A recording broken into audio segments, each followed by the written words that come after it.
I went out for the first time a couple nights ago, boys' night out. Haven't done that in a long, long time.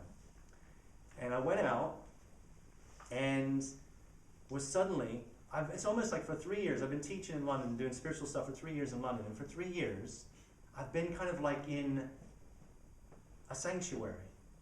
I've been sort of enclosed with people who believe similar stuff. I've had an easy ride. I went out on the night with my friends, and we started interacting with just normal people. They're far from normal people. This one woman asked me what I do, and I said, I teach people about dreams. And her friend who was with her was within minutes, judged me. She goes, that's just weird.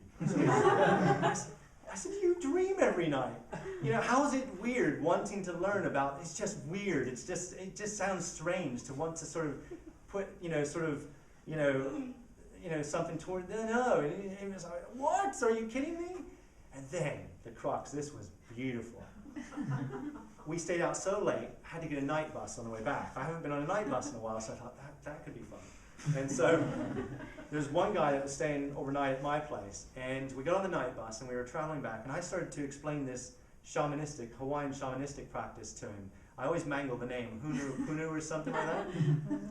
And I'm describing this technique, and it's all about accepting responsibility on a deeper level, beyond the personal level of responsibility and love.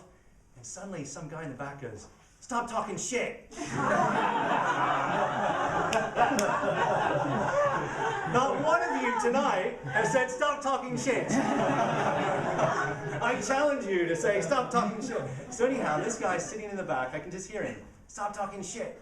And I kind of, for a moment, I was like, what? Did somebody actually just tell me to stop talking shit? I wasn't even talking to him. And suddenly I keep talking, and he's like, stop talking that shit. By this time I have to turn around. So I turn around and I look at this guy and I said, I'm having a conversation with my friend. He goes, I don't care, stop talking shit, you're talking nonsense.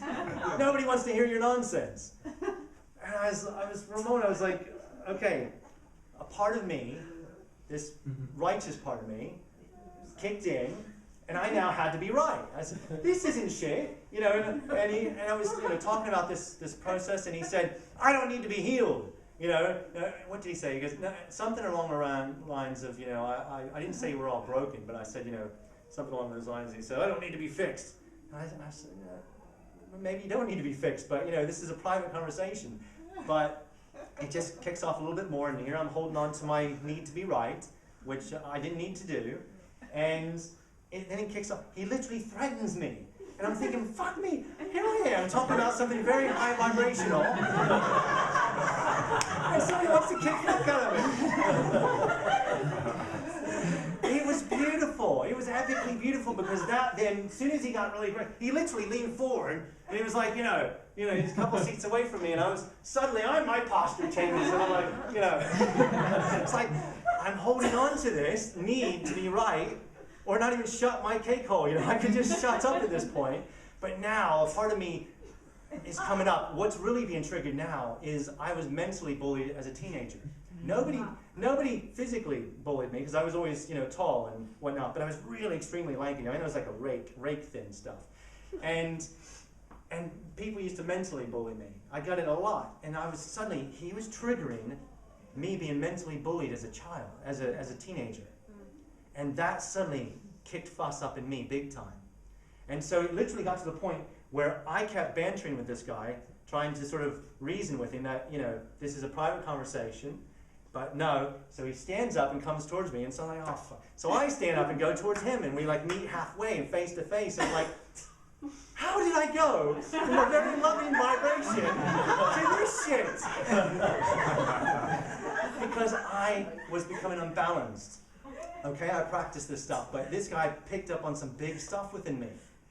I should have been grateful. I should have literally just sort of used the Ho'oponopono process, signed it in my life. I could have just sat there, shut up, and gone, I'm sorry, thank you, forgive me, I love you. I'm sorry, thank you, forgive me, I love you. He wouldn't have heard any of it, and it could have been this great little opportunity, but no. Part of my ego, which was a subset of the fear, which was triggered by my stuff from adolescence, which this guy brought up. I should have been grateful. But instead, I was standing my ground, defending my righteousness, to my right to have free speech on the bus. I didn't have a right to be free speech on the bus, apparently. I was in a consensus reality, and not everybody wanted to hear it. And another guy made it apparent he didn't want to hear it either at this point. And I was like, oh, okay. So eventually I shut up. And then magic happened about 5 minutes later. This other guy at the front of the top of the bus comes, he's coming towards me, and I'm thinking, what's his deal now? What's he doing? And he comes, and he's keeping eye contact. Oh, fuck yeah. And he comes and he sits right in the seat in front of me and turns around and looks at me and he goes, are you going to write a book about this? And I was like, what? And he goes, I'm a counselor. And this really sounded amazing. He says, some of us were probably actually earwigging with great, enthusiasm. And I was. And I was like, whoa, great. Okay, so there's a bit of balance is coming back in again. But you can probably get the point, the overall point here. Once again, we can be balanced, but at the same time, something can trigger us. How quickly can we get back into that center point? All we have to do is let go of our need to be right. All we have to do is let go of the energy of, the arguments and whatever else, and just start to do a healing process. Okay, this guy's, I've triggered something in him.